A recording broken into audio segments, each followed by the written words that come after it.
ତାର ମାଣ୍ଡଳିକ କାର୍ଯ୍ୟ ମାଣ୍ଡଳିକ ସେବା ଆଉ ପ୍ରତ୍ୟେକଙ୍କର ପ୍ରତିଟି କାର୍ଯ୍ୟ ଉପାସନା ଯିବାର ବାକ୍ୟ ଶୁଣିବା ବାକ୍ୟ କହିବା ପ୍ରତିଟି ବିଷୟ ବାହାରକୁ ବହୁତ ସୁନ୍ଦର ଦେଖାଯାଉଥିଲା, ବହୁତ ସୁନ୍ଦର ଦେଖାଯାଉଥିଲା। ସମସ୍ତେ ଖୁସି ହେଉଥିଲେ।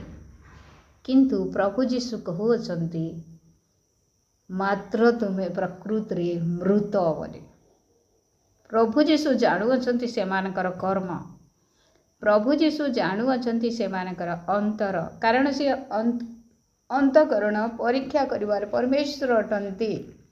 ଆଉ ସେ କହୁଅଛନ୍ତି ପ୍ରଥମରେ 1 ପର୍ବରେ ଯେ ପ୍ରକାର ଲେଖାଯାଏ ଯେ ଈଶ୍ୱରଙ୍କ ସପ୍ତ ଆତ୍ମା ଓ ସପ୍ତ ନକ୍ଷତ୍ର ଧାରଣ କରନ୍ତି, ସେ ଏହା କହନ୍ତି ଆମ୍ଭେ ତୁମର କର୍ମ ଜାଣୁ। ସପ୍ତ ଆତ୍ମା ଓ ସପ୍ତ ନକ୍ଷତ୍ର ଅର୍ଥାତ୍ ସବୁ ବିଷୟ ଜାଣିବାର ପରମେଶ୍ୱର, ସବୁ କାର୍ଯ୍ୟ କରିପାରିବାର ପରମେଶ୍ୱର, ଯିଏ ଅନ୍ତର ଦେଖିବାର ପରମେଶ୍ୱର, ସେଇ ନିଜେ କହୁଅଛନ୍ତି ତୁମେ ନାମରେ ଜୀବିତ ମାତ୍ର ପ୍ରକୃତିରେ ମୃତ। କେବଳ ନାମରେ ତୁମେ ଜୀବିତ, ପ୍ରକୃତିରେ ତୁମେ ମୃତ। କାହିଁକି କହୁଅଛନ୍ତି? କାରଣ ଆମ୍ଭେ ତୁମର କର୍ମ ସବୁକୁ ଆମର ଈଶ୍ୱରଙ୍କ ଛାମୁରେ ସିଦ୍ଧ ବୋଲି ଦେଖିନୁ। କାର୍ଯ୍ୟ କରୁଛ ସତ, ଉପାସନା ଯାଉଛ, ସବୁ କାର୍ଯ୍ୟ ପରମ୍ପରା ଭାବରେ ରୀତିନୀତି ଅନୁସାରେ ଧାରାବାହିକ ଭାବରେ ଉତ୍ତମ କାର୍ଯ୍ୟ କରୁଅଛ, କିନ୍ତୁ କ'ଣ ହେଇଛି? ଆମେ ଈଶ୍ୱରଙ୍କ ଛାମୁରେ ସେଇ ସମସ୍ତ କାର୍ଯ୍ୟକୁ ସିଦ୍ଧ ବୋଲି ଦେଖିନୁ। ମୋର ପ୍ରିୟମାନେ, ଆମେ ପରମେଶ୍ୱରଙ୍କ ଉଦ୍ଦେଶ୍ୟରେ ଯେଉଁ ସମସ୍ତ କାର୍ଯ୍ୟ କରିଥାଉ, ଆରାଧନା କରୁ, ଉପାସନା କରୁ, ଗୀତ ଗାଉ, ବାକ୍ୟ ଧ୍ୟାନ କରୁ, ବାକ୍ୟ କହୁ, ପ୍ରଭୁଙ୍କର ଉପସ୍ଥିତିରେ ରହି ଆମେ ପ୍ରାର୍ଥନା କରୁ, ଯାହା ବି କରୁ ପରମେଶ୍ୱରଙ୍କ ଦୃଷ୍ଟିରେ ଆମେ ସିଦ୍ଧ ଦେଖାଯିବା ଉଚିତ। ପରମେଶ୍ୱରଙ୍କ ଦୃଷ୍ଟିରେ ଆମେ ସିଦ୍ଧ ଦେଖାଯିବା ଉଚିତ। କାହା ଦୃଷ୍ଟିରେ କି ପ୍ରକାର ଆମେ ଦେଖାଯାଉଛୁ ତାହା ବଡ଼ ବିଷୟ ନୁହେଁ। ଅନ୍ୟ ଲୋକମାନେ ଆମମାନଙ୍କୁ ପରିହାସ କରିପାରନ୍ତି, ଅନ୍ୟ ଲୋକମାନେ ଆମମାନଙ୍କୁ ତୁଚ୍ଛ କରିପାରନ୍ତି, କିନ୍ତୁ ଆମେ ଯାହା ବି କରୁଛୁ ପରମେଶ୍ୱରଙ୍କ ଦୃଷ୍ଟିରେ ସିଦ୍ଧ ଦେଖାଯିବା ଉଚିତ। ଏମାନଙ୍କୁ ମଧ୍ୟ କୁହାଯାଉଛି ମନ ପରିବର୍ତ୍ତନ କରିବା ନିମନ୍ତେ।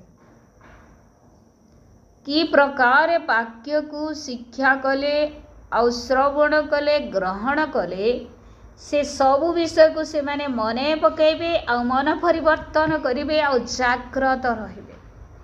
ଯଦି ଜାଗ୍ରତ ହେବେ ନାହିଁ, ଯଦି ମନ ପରିବର୍ତ୍ତନ କରିବେ ନାହିଁ, ତାହେଲେ ପ୍ରଭୁ ଯୀଶୁ ଚୋର ପରି କେଉଁ ସମୟରେ ଆସିବେ ଆଉ ତାଙ୍କ ଉପରେ ପଡ଼ିବେ ସେମାନେ ଜାଣି ନାହାନ୍ତି।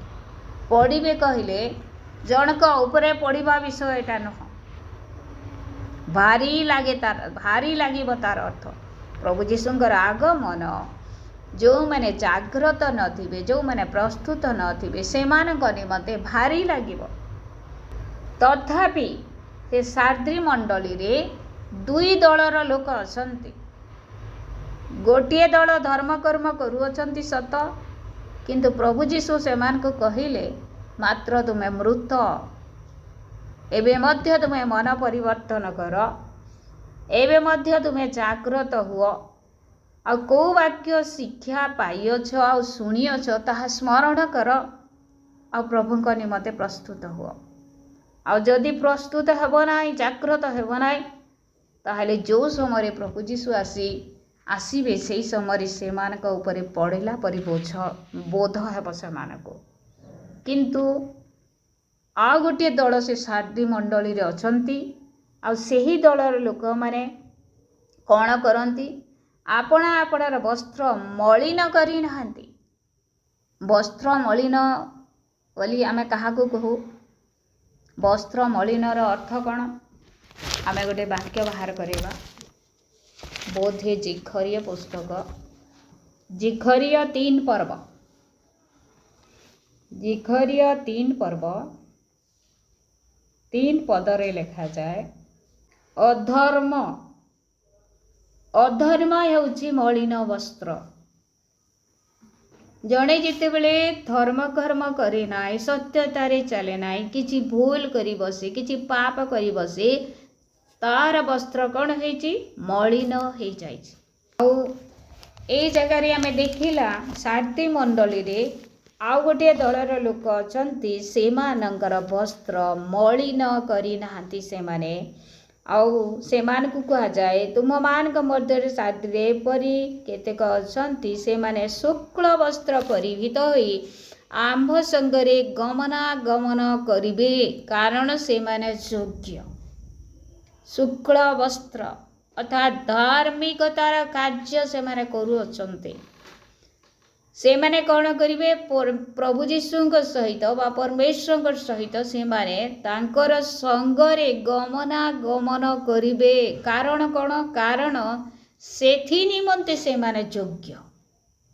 आउ दलर लोक कहउछंती तुमे एबे मन परिवर्तन कर कौन शिक्षा कल कौन श्रवण कल उपासना को जाई कौन शिखुअछ वाक्यरु कौन शिखुअछ सब विषय तुमे कौन करो स्मरण कर मने पकाओ आउ मने परिवर्तन कर जाग्रत हुआ नहिले जेतेले प्रभु जीशु आसीबे सेही दिन सेमानक उपरे भयंकर समय उपस्थित हब।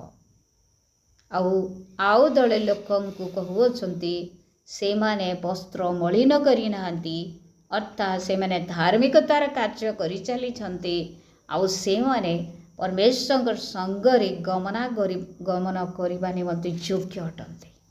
किए कहउछंती लोक माने कहउनांती मोर प्रिय माने वे तो हमारा उपासना को जीवार लोक माने कहि पारे डेली उपासना को जाउची ए गोटे निश्चय गोटे धार्मिक व्यक्ति हिथबो ए डेली प्रार्थना करछि निश्चय गोटे धार्मिक व्यक्ति हिथबो ए बहुत दान दिए निश्चय जने धार्मिक व्यक्ति हिथबो। प्रेरित 10 पर्व रे लेखा जाय आउ कर्नेलियो बोली जने व्यक्ति थिले आउ ताकू परमेश्वरंकर दूत आसी कहउछंती तुमर दान आउ तुमर भक्ति तुमर नैवेद्य तुमर सब किछि प्रभुंक निकटरे ग्रहण योग्य होइछि सब किछि प्रभुंक निकटरे ग्रहण योग्य होइछि हेले तथापि किछि कमी थिला कौन ताहा परमेश्वरंकर वाक्य सुनी पवित्र आत्मा को ग्रहण करिबा बा प्रभु जीशु को उद्धारकर्ता रूपे ग्रहण करिबार बाकी थिला। प्रभु जीशु निजे कहउछंती अर्थात प्रेरित पुस्तकर लेखक से निजे कहउछंती से जने धार्मिक से जने भक्त बोली आमे ए जगह देखु प्रभु जीशु कहउछंती से मानकु आउ 5 पदरे जे जय करे से ही प्रकार शुक्ल वस्त्र परिहित हेबो आउ आम्भे जीवन पुस्तकरु ताहार नाम कौन सी प्रकार लोप न करी आमर पिता ओ ताहांक दूत मानक सम्मुखरे ताहार नाम स्वीकार करिबु। जे जय करे ए समस्त परीक्षा रे ए समस्त अधर्म रे जे जय करिबो धार्मिकतार कार्य जे करिबो पापरु निजको पृथक रखिब से कण हेब शुक्ल वस्त्र परिहित हेब आ जीवन पुस्तक रे तार नाम लेखा जीव। आ गोटे विषय कौन आम्भर पिता और ताहांक दूत मानक सम्मुखरे सेही व्यक्तिर नाम स्वीकार करा जीव कौन कहिबे वास्तव रे शुक्ल वस्त्र परिहित हेबा निमंते योग्य आउ ये तार नाम जीवन पुस्तक रे लेखा छी से वास्तव रे मोर संतान अटे बोली प्रभु जीशु बा परमेश्वर तार सपक्ष रे से दिन दूत मानक सम्मुखरे कहबे। 7 नंबर पदे लेखा जाए आ गोटे मंडली विषय रे फिलाडेल्फिया मंडली आउ जो परमेश्वर बा जो प्रभु जीशु पवित्र और सत्य जहाँक हस्तरे दाऊदंकर कंची अच्छी जे फिटाइले कहीं बंद करी न पारे आ बंद कले कहीं फिटाई न पारे से कहूअछंती फिलाडेल्फिया मंडली को आम्भे तुमर कार्य जाणु आम्भे तुम सम्मुखरे गोटे द्वार फिटाई अछु केही ताहा बंद करी पारे नाय कारण तुमर शक्ति सामान्य तथापि तुम्हें आमर वाक्य पालन करी आमर नाम अस्वीकार करेन। मोर प्रिय माने अनेक समय कौन हुए आम निजर ज्ञान उपरे निजर धन उपरे निजर बल बाहुबल उपरे आम आउजी पड़ी था डिपेंड करी था गर्व करी था मोर एते भाई माने अछंती मते अमक लोक किछि करि पारिबो नाई मते कौनसी व्यक्ति मध्य हरई पारिबो नाई मोर ए प्रकार ज्ञान अच्छे ए प्रकार धन अच्छी बोली किंतु फिलाडेल्फिया मंडली रे लोक माने से मानेकर सामान्य शक्ति थिला बोली कहा जाए अर्थात से माने दुर्बल थिले तथापि से माने परमेश्वर वाक्य पालन करी परमेश्वर को अस्वीकार करिना परमेश्वर वाक्य पालन करी परमेश्वर को केबे अस्वीकार करिना से मानक सम्मुखरे हुए तो अनेक परीक्षा आसी अछि किंतु केबे अस्वीकार करिना आउ से मानकर शक्ति जे सामान्य अटे अर्थात से माने बलवान नुहंती दुर्बल अटंती किंतु परमेश्वर ऊपर संपूर्ण भाव से माने भरोसा करती जो माने परमेश्वर ऊपर भरोसा करती वाक्य कौन लिखा जाए वाक्य कौन लिखा जाए केही केही रथरे केही केही अश्वरे निर्भर करती मात्र आमे सदा प्रभु ऊपर निर्भर करू मोर प्रिय माने किछि अर्थ किछि ज्ञान किछि बुद्धि किछि साहाय्य आज लोक माने करि पारंती किंतु संपूर्ण परित्राण संपूर्ण अनंत जीवन आमान को केवल परमेश्वर दियंती आमानकर अंतकरण जगतर कौन सी विषय देखि न पारे आमानकर अंतकरण को पढ़ी न पारे आमानकर हृदय को जानी न पारे किंतु आमानकर परमेश्वर ताहा जानी पारंती प्रेज द लॉर्ड हालेलुया ते आमानकर अंतकरण को परीक्षा करंती सेतिपे दाऊद कहउचंती मोर अंतर रे कोनसी मंतता 129 गीत संहिता रे 129 ना 139 मोर अंतकरण रे कोनसी मंतता अछि कि नाही एहा तुमे कोन कर अनुसंधान कर आ मते तुमर कर प्रेज द लॉर्ड हालेलुया काहे कि कहा जाए आम गोटे दिन चिंता करूली जे मु जहाँ मने मने भावुची शैतान कौन जानी पारुची प्रभु तो जानती निश्चित शैतान कौन जानी पारुची तापरे आमानकर सॉरी आयुबर विषय रे मने पड़ला आयुब निकट को से आसी परीक्षा कला आयुब कही नथिला जे प्रभु परमेश्वर मोर चतुर्दिगरे बाड़ दे अछंती बोली किंतु से जानी थिला किए शैतान जानी थिला आ परमेश्वर को से कहूसी आ तुमे कौन ताकू सुरक्षा देन तुमे ताकू सुरक्षा देइथिबार से सुरक्षित आज अछि सुरक्षार बाड़ टिके हटई दियो ताहले देखिबा से की प्रकार तुम ऊपर भरोसा करे केते सरल जे देखिबा केते प्रभु भयकारी जे देखिबा बोली शैतान परीक्षा कला प्रेज द लॉर्ड हालेलुया अर्थात आमମାନଙ୍କର बाह्य विषय सब विषय शैतान जाने मनुष्य माने जानती आमମାନଙ୍କ प्रिय लोक माने जानती देखिला लोक माने मध्य जानती किंतु केवल अंतकरण परमेश्वर जान परमेश्वर के बिना अन्य कौनसी व्यक्ति आमମାନଙ୍କର अंतर को पढ़ी पारे ना सेथि आमे सतर्क हेबा मोर प्रिय माने आमे अंतर जदि कौनसी कुचिंता करूछु ताहा मध्य परमेश्वर जानु अछंती आमମାନଙ୍କର मनरे कौनसी कहा प्रति अधर्म चिंता करूछु ताहा हेले मध्य परमेश्वर जानती बेले बेले कौन हुए मनरे गोटे विषय जनकर विषय मनरे कुचिंता आसे हो से बेसी बहुत खराब लोक आ ताकू देखिले तमे बहुत भल लोक बोली मुहर कहा जाए अर्थात बाह्य भाव में जहाँ कहला ताहा मिथ्या अटे किंतु अंतकरण अलगा गोटे विषय चिंता करुअछि आमे जागृत हेबा कारण अंतकरण मध्य परमेश्वर परीक्षा करती आमे देखिला सारथी मंडली को परमेश्वर से मानकर अंतर को देखिले आउ से मान को कहिले तमे नाम रे जीवित मात्र प्रकृति रे तमे मृत आ मन परिवर्तन करो बोली से मान को आउ थरी सुजोग देले आउ फिलाडेल्फिया मंडली लोक मान को कहउछंती आमे तुमर कार्य जानू तुम निमते गोटे द्वार फिटा जायछि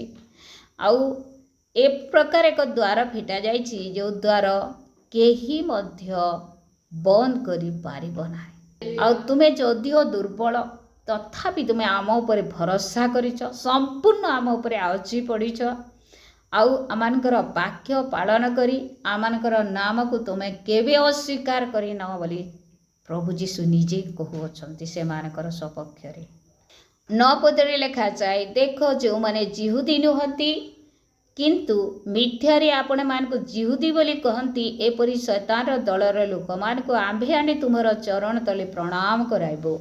आंभे जे तुमको प्रेम करिअछु यहाँ से मान को ज्ञात कराइबो।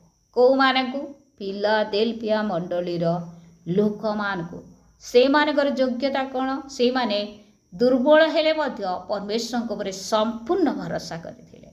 आ से माने केबे मध्य समस्या आसिले मध्य ताड़ना आसिले मध्य से माने प्रभुंकर नाम को केबे अस्वीकार करे नाते। तुम्हें आमर धैर्यर वाक्य रक्षा करियछ, एहेतु पृथ्वी निवासी मान को परीक्षा करबा निमंते समस्त जगत उपर को जो परीक्षा काल आसीबो सेतिरु आंभे मध्य तुमको रक्षा करिवो। देखंतु जो माने प्रभुंक उपरे संपूर्ण भरोसा करंती निर्भर करंती से माने को पृथ्वी निवासी मान को जेतेले परीक्षा आसीबो सेही परीक्षा रे से मान को कौन करिवे, प्रभु रक्षा करिवे। आमान को मध्य सेही प्रकार हेबार अछि। आमे केवल प्रभुंक ठारे संपूर्ण भरोसा करिवार अछि। परीक्षा समय धैर्यर सहित आमे आगु को बढ़िवार अछि। आमे संपूर्ण प्रभुंकर वाक्य रे स्थिर रहिबार अछि। ताहेले प्रभु आमन को कौन करिवे, परीक्षा समय मध्य अर्थात पृथ्वीवासी समस्त ऊपर को जेतेले परीक्षा आसीबो सेही समय मध्य आमको जययुक्त करिवे। Praise the lord, hallelujah. 11 पद कहे, आमे शीघ्र आसुचु, तुमर मुकुट को जेपरि केही हरण करी न निए, एथि निमंते तुमर जहा छि ताहा दृढ़ रूपे धरि रख। जे जय करी आम्भे ताहाको आम्भर ईश्वरक मंदिर स्तंभ स्वरूप करिबो। आम्भे शीघ्र आसुचु, तुमर मुकुट को जदि जेपरि केही हरण करी न निए, एथिपाई तुमे कण कर, जहा अछि ताहा दृढ़ रूपे धरि रख।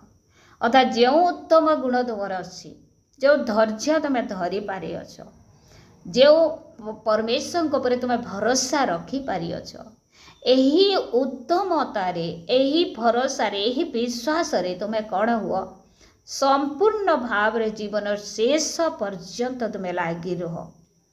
जे प्रकारे तुमर मुकुट को केही हरण करी न नेब। Praise the lord, hallelujah, hallelujah. जे जय करी आमे ताहाको आमर ईश्वरक मंदिरर स्तंभ स्वरूप करिबो। ईश्वरकर मंदिरर मोर प्रिय माने हुए तो आज आमे एई जगतरे थिबा मंडली विषय चिंता करी थाई पारो, किंतु ए जगार लेखाए ईश्वरक मंदिरर स्तंभ स्वरूप कहिले जड़े प्रभुंक उपरे ए प्रकार भरोसाकारी को प्रभु आशा करती, जो जीए कि मंडलीर गोटे स्तंभ ही रहिबो। स्तंभ कौन हुए, सबुदिन निमंते रुहे, से अस्थिर हुए ना, से याड सियाड़े हुए ना, से बाहर को जाए ना कि भीतर को आसे ना। जो जगह स्तंभ थाए सेठी एका थाए, अर्थात स्थायी हेई रहिबो, से स्थायी होई रहिबो। Praise the lord, hallelujah. आउ स्तंभर अर्थ अन्य छात तार उपरे कौन करे, निर्भर करे। अर्थात संपूर्ण गृह, संपूर्ण मंडली तार उपरे निर्भर करे। Praise the lord, hallelujah. ए प्रकार का आत्मिक गोटे योद्धार विषय को, योद्धा व्यक्ति को स्तंभ बोली कहुए, मंदिरर स्तंभ। से आउ सेठारु बाहर को जीव ना। आबे आमर ईश्वर नाम स्वर्गर ताहांठारु आगत जो नूतन जेरुसालेम, आमर से ईश्वरंकर से नगरीर नाम पुणी आम निजर नूतन नाम ताहा उपरे लेखिबो। काहा उपरे, काहा उपरे, जे जय करिबो,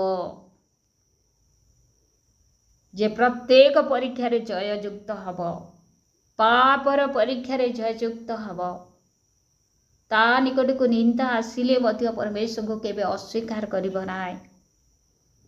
धैर्यर सहित आगु को पढ़िबो, परमेश्वर को भय करिबो, सेही व्यक्ति शेष पर्यंत धैर्यर सहित जदि आगेबो आउ सी जययुक्त हेब, ताकू कौन करिवे, परमेश्वर निजर नूतन नाम तार उपरे लेखिबे। Praise the lord, hallelujah, hallelujah. आमार राजीव दानिएल रो वाक्य जो माने सुनुअछंती, जेरूसालेम रो नूतन नाम जो टॉपिक सब रही से ମଧ୍ୟରେ ସେ ବହୁତ ସୁନ୍ଦର ଭାବରେ ବୁଝାନ୍ତି ଯେ 12ଟା ଗୋଷ୍ଠୀ କି ପ୍ରକାରେ ଆଉ ଜେରୁସାଲେମର ସ୍ତମ୍ଭ ସ୍ୱରୂପ ଅଛନ୍ତି ସେଇ ବିଷୟରେ। ପ୍ରେଜ୍ ଦ ଲର୍ଡ, ହାଲେଲୁୟା। ଆପଣ ଯଦି ଶୁଣିବାନ୍ତେ ଇଚ୍ଛା କରନ୍ତି, ଜାଣିବାତେ ଇଚ୍ଛା କରନ୍ତି, और आज दालियंकर वाक्य को शुणु बहुत सुंदर भाव से बुझाती। ए जगह आम देखू प्रत्येक परीक्षा आमको जययुक्त होगा पड़ो। पर प्रिय माने परमेश्वर ही आम सिद्धता देखती। लोक मैंने आम जहाँ कहता ना कहीं प्रभु आम सिद्धता को देखु। आमने केते बेले अधर्म न करूँ। जदि किसी भूल भटका आम जीवन में होगला, आम अज्ञात होगला, सागे सागे आम प्रभु कर क्षमा मागू आ से भूल आके न करूँ। अनेक समय कौन हुए, अनेक लोक कहती मो पाप करुअछि प्रभु सबू पाप को क्षमा दियंती। ताहा नुहे मोर प्रिय माने, सबुदिन प्रभु क्षमा देवे ना। आम जानी जानी जदि पाप करुवा क्षमा पाइबा ना। Praise the lord, hallelujah. आमनगर वस्त्र को आम मलिन करिबा ना। आम शुक्ल वस्त्र परिधान करिवार व्यक्ति अटू। आम प्रभु सहित गमनागमन करिवार व्यक्ति अटू। मोर प्रिय माने आम हनुक विषय चिंता करिबा। हनुकर मध्य स्त्री पिला माने थिले। हनुक मध्य आउ तांकर परिवार विषय चिंता करुथिले। हनुक मध्य परिवार निमंते समय देउथिले। तथापि परमेश्वर सहित से गमनागमन कले केते दिन पर्यंत 300 वर्ष पर्यंत। आउ तापरे परमेश्वर तांको अंतर्हित कले। Praise the lord, hallelujah. अर्थात जगत रे थाई मध्य आमान को कोन करिवार अछि, परमेश्वर सहित गमनागमन करिवार अछि। केते बेले आम गमनागमन करिबा, जेते बेले आम असुचिता को छाड़ी देबा, जेते बेले शैतान कार्य को आम छाड़ी देबा, ताहेले आम परमेश्वर सहित सांग हो पारिबा, तांकर सहित जीवा सेवा करि Paribas. Praise the lord, hallelujah. और प्रिय माने आउ प्रभु ए वाक्य द्वारा आम समस्त को जागृत कराते। जदि आम जेकोसी प्रकार, जेकोसी माध्यम, जेकोसी आउ वे रे रास्ता रे आम कोनसी जदि भूल करियछु, पाप करियछु, ताहले आमानकर पाप को आम प्रभु करे क्षमा मागो। कहू प्रभु आउ केबे पाप करिवेनी। मते से पवित्रतार वस्त्र दरकार, मते से शुक्ल वस्त्र दरकार। मो मध्य तुम सहित गमनागमन करिबांते चाहे, मु तुम रब शुणिबांते चाहे, मु तुमरे वाक्य मध्य जीवन काटिबाकु चाहे, मो मध्य आउ से जीवनर मुकुट को प्राप्त हेबा निमंते चाहे।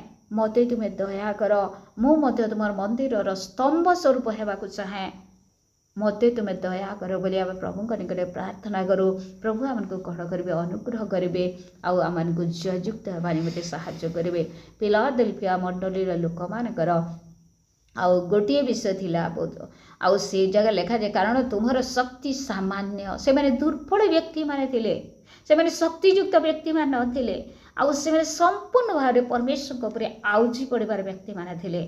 आमे आमर ज्ञान उपरे, धन उपरे, बल उपरे आउजी न पड़ी मोर प्रिय माने परमेश्वर उपरे आउजी पड़ू। जद्वारा से कौन कर फिलाडेल्फिया मंडल लोक मान जो आशीर्वाद से देवाक चाहते आम से आशीर्वाद से दान करेंगे। प्रभु वाक्य द्वारा समस्त को आशीर्वाद अनुग्रह प्रदान करूँ। आमेन।